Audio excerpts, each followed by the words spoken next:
शिक्षक बनने के लिए रिजल्ट लाना अपने आप में कहीं ना कहीं कठिन हो जाता है। बढ़ते दौर में जिस तरह से टीआरई 1 हुआ, 2 हुआ और अब 3 होने वाला है, ऐसे में रिजल्ट का कट ऑफ जो है वो कहीं ना कहीं बढ़ते जा रहा है। ऐसे में यदि हम बात करें तो 5 लाख 6 लाख कैंडिडेट आवेदन करते हैं, सभी परीक्षा देते हैं, सभी अपना पढ़ाई भी करते हैं, लेकिन उसमें बहुत कम लोगों का रिजल्ट हो पाता है। आखिर क्या वजह है कि बहुत ज़्यादा पढ़ने वाले स्टूडेंट का भी रिजल्ट नहीं हो पाता है, और जो कुछ ऐसे स्टूडेंट होते हैं जो मेन जो मुख्य चीज़ जो उनका क्वेश्चन होता है उसको ध्यान में रख करके उनका रिजल्ट हो जाता है। आज जो हम आपको सामने दिखा रहे हैं क्वेश्चन, वो लेटेस्ट अभी बीपीएससी के द्वारा प्रधान शिक्षक की जो भर्ती प्रक्रिया आयोजन की जा रही है उसका एग्जाम हुआ था। आपको ये भी पता होगा कि प्रधान शिक्षक के लिए क्लास 1 to 8 के जो प्रधान हेड टीचर बनेंगे उनके लिए ये एग्ज़ाम था। तो कहीं ना कहीं जो 1 to 8 का जो आप क्वेश्चन लेवल यदि हम बात करें तो उसका जो हम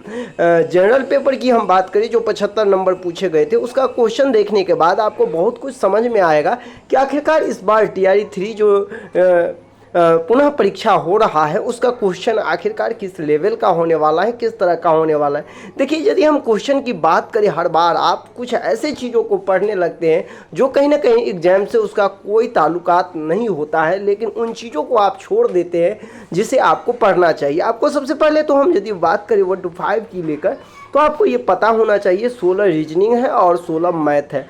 तो यदि इसको हम बात कर ले 16-16 यदि देखा जाए तो 32 नंबर जिनका भी अच्छा होगा वो 30 नंबर आसानी से ले आएंगे।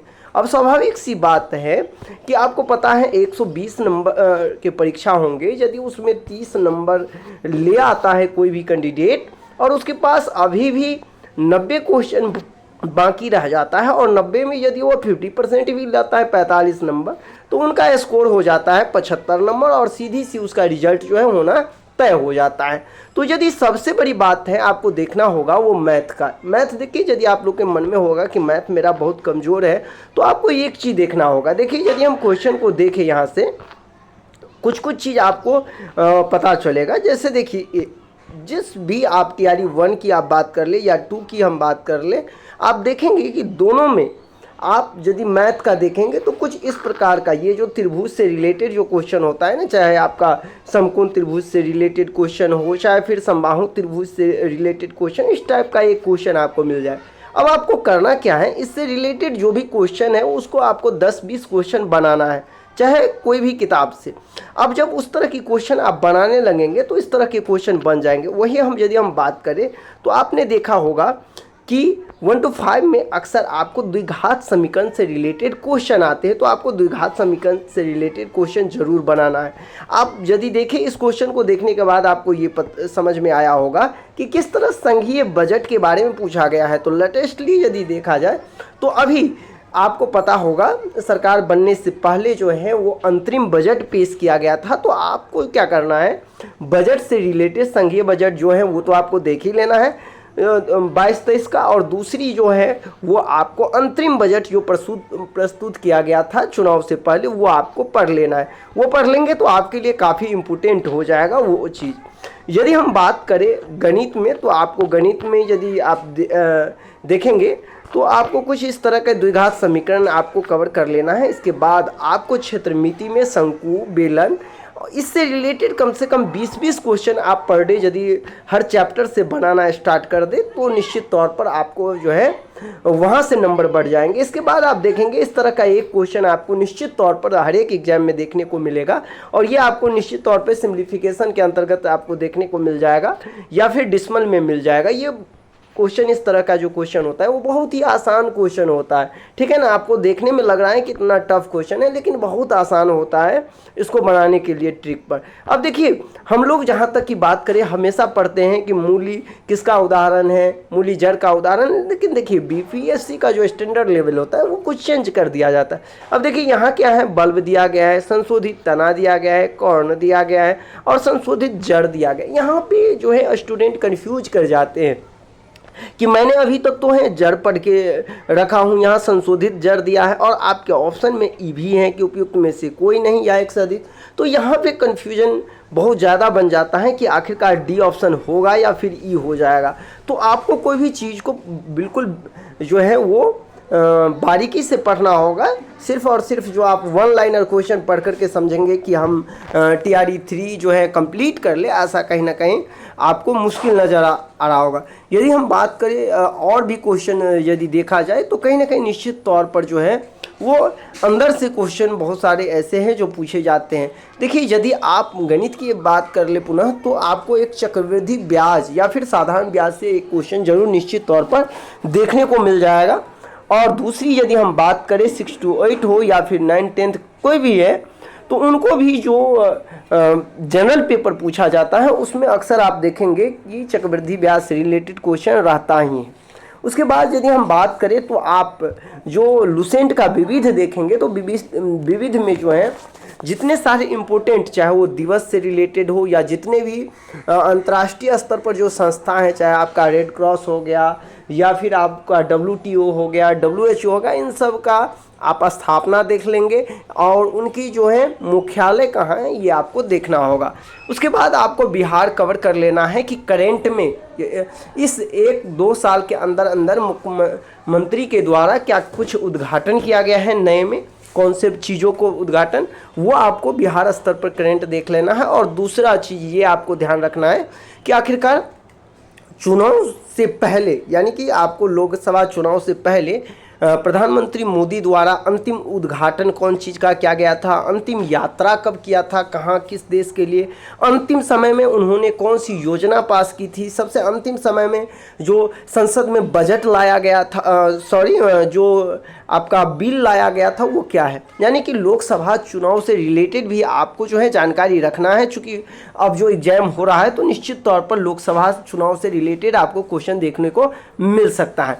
वही यदि हम बात करें तो जितने भी आपका स्वच्छ भारत मिशन हो या फिर और भी कई सारे मिशन हैं जिसका ब्रांड एम्बेसडर आपको ध्यान में रखना है। पिछले बार भी आपने देखा होगा किस तरह से पूछा हुआ था, ठीक है। तो इस तरह से यदि आप कोई चीज़ को मुख्य चीज़ को यदि ध्यान में रख करके आप तैयारी करते हैं तो निश्चित तौर पर देखिए, जैसे पंचायती राज से संबंधित कौन भाग है। अब देखिए, पंचायती राज से रिलेटेड, चाहे नगर पंचायत से रिलेटेड, राष्ट्रपति से रिलेटेड, वर्तमान में प्रधानमंत्री के लिए लोकसभा का चुनाव हुआ है उससे रिलेटेड जो अनुच्छेद है, इन सब चीज़ों को आपको ध्यान में रखना। देखिए, वर्तमान परिस्थिति, चाहे आपका हिस्ट्री हो, ज्योग्राफी हो, पॉलिटी हो, हर एक चीज़ को जो चाहे अभी आपका करेंट है, हर चीज़ को प्रेजेंट टाइम जो वर्तमान में घटित हो रहा है उनसे जोड़ के आपको देखेंगे तो निश्चित तौर पर जो है कहीं ना कहीं आपको बेहतर रिजल्ट देखने को मिलेगा। दूसरी बात हम ये कहेंगे आप सभी को कि वर्तमान में जो भी परीक्षा हुए, चाहे वो आपका BPSC जो प्रधान शिक्षक का हो या प्रधान अध्यापक का हो, उन क्वेश्चनों को आपको कहीं ना कहीं ज़रूर बनाना चाहिए। उससे आपको ये पता लगेगा कि आखिर उसका जो गणित का लेवल है वो कैसा है, रीजनिंग का लेवल कैसा है। आप देख रहे होंगे कि किस तरह से इसमें यदि देखा जाए तो बहुत सारे ऐसे चीज़ें जो सिंपल क्वेश्चन भी, यदि आप बात करें इस तरह से विटामिन में कौन सी विटामिन की कमी से रतौंधी होता है या जो भी ये आपका साइंस के रिलेटेड इस टाइप के मतलब कुछ इजी प्रश्न भी देखने को मिल जाएंगे और थोड़ा थोड़ा कठिन भी आपको क्वेश्चन मिल जाएंगे। लेकिन सबसे ज़्यादा यदि फोकस देने की बात है तो वो आपको मैथ रीजनिंग पर है। जिनका भी मैथ रीजनिंग फोकस ज़्यादा होगा और उनका रिजल्ट निश्चित तौर पर जो है श्योर है जो TRE 3 में हो जाएगा। दूसरी बात आप देखेंगे तो ज़्यादा जो क्वेश्चन होता है वो लॉन्ग क्वेश्चन होता है और लॉन्ग क्वेश्चन यदि आपको समय न रहे तो ऐसे क्वेश्चन को आप क्या करेंगे, सबसे लास्ट में बनाने की कोशिश करेंगे, ठीक है।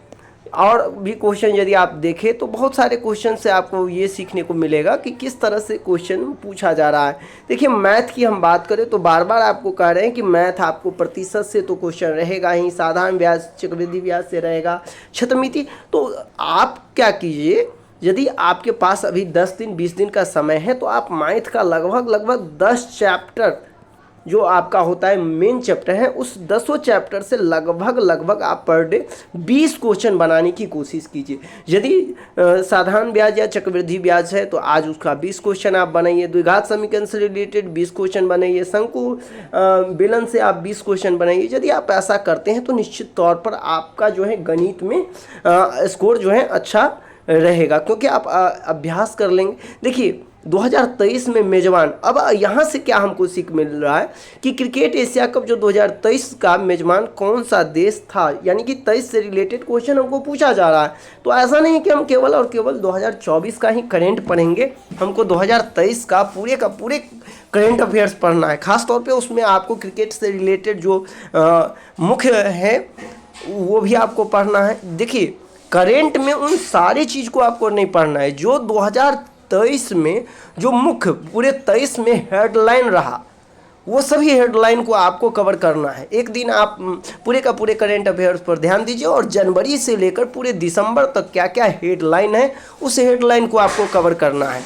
तो यदि आप इसको देख करके कहीं ना कहीं समझ गए होंगे, ये आपके लिए एक मॉडल सेट के तौर पर रहा कि अभी हाल फिलहाल में बीपीएससी के द्वारा जो एग्ज़ाम लिया गया तो किस तरह से क्वेश्चन दिया गया था, और इसी के आधार पर कहीं ना कहीं इस टाइप से ही क्वेश्चन आपको बीपीएससी टीआरई 3 में भी देखने को मिल जाएंगे। उम्मीद करते हैं ये वीडियो आपको अच्छा लगा हो और कहीं ना कहीं कुछ सीखने को मिला होगा। मिलते हैं नेक्स्ट वीडियो में, अभी के लिए बस इतना ही। धन्यवाद।